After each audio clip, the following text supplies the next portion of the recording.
co-ed schools, all girls schools, and all boys schools. What are the pros and cons of each? In St. Louis, you'll see many of these schools.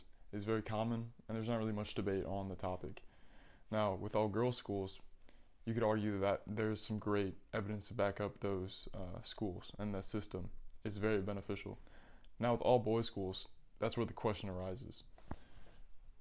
Now, with all boys schools, of course, there are many pros. There's pros to anything, and there's cons to anything. Now, the pros are specialized learning. Sometimes learning is better for boys when it's just focused on how boys learn. Also, system of brotherhood.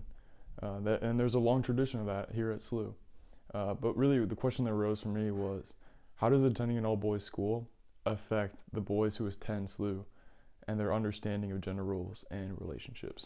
From my perspective as a female teacher, when I'm walking through the halls and I see all the boys and the male teachers, everyone is very respectful of me. One thing I'm going to say is I do not feel uncomfortable or out of place when I'm here at SLU. If asked in class, would you say this to a male teacher? And typically the responses are varied. There'll be some that'll say, we would act just like this with a male teacher, or no, we would never do that. I know that boys don't express probably their fears as much here. And if they have, I know other kids in class might mock them for it. We talk about in my SLU for Gender Equality Club is the concept of the man box. And that is where society has socialized men and women for men to be in this box where they have to be a certain way. And if they step out of that box and show feminine qualities or do things that aren't defined as manly, then they are seen as weak by society. So that's one thing we talk about a lot in SLU Forge. How can we crack open that man box and bring more of a positive masculinity to SLU? Because in my SLU Forge club meetings, the conversations we have, the guys are very open and honest about how they do want to kind of change the culture. You have to approach it very gently. It's not like, oh, we don't like men. It's like, no, I care about all my students who are male. When I see the guys hug each other in the hall, it's like makes me so happy. I love that. And I want them to feel, I really do feel that we have programs here such as our retreats that allow boys to kind of like express their feelings a little bit more. Because where I'm going with this is the more men are expected to suppress their feelings, suppress their emotions, I think the more unhappy they become.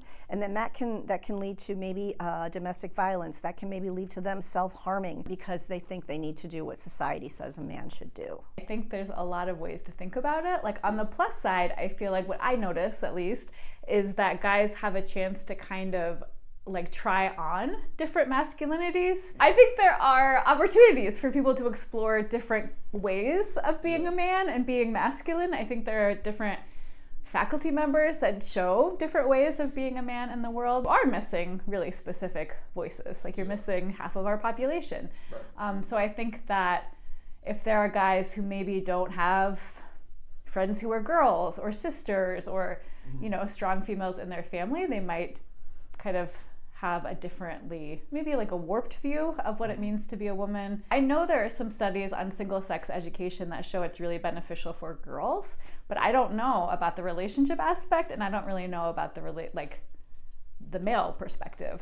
Guys, I think here are definitely empowered to challenge each other and to deepen their own thinking in really positive ways that maybe wouldn't happen if there were girls in the classroom. I think that they also don't get challenged by girls regularly, which does happen in a co-ed environment.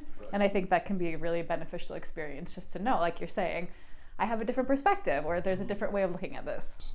I do think that because there is just a community of men and there's not a mixture of guys and girls, that instead of hearing feedback from another point of view, they have an echo chamber of just their own input from the male perspective. There is a benefit to all male schools.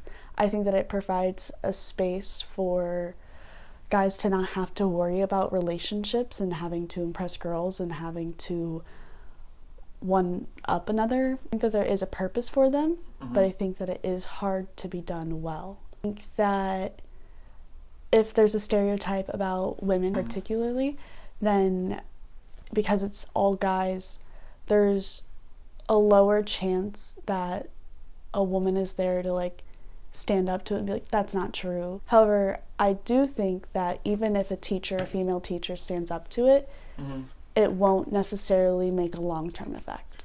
So being in an all-male school is a really unique environment for that.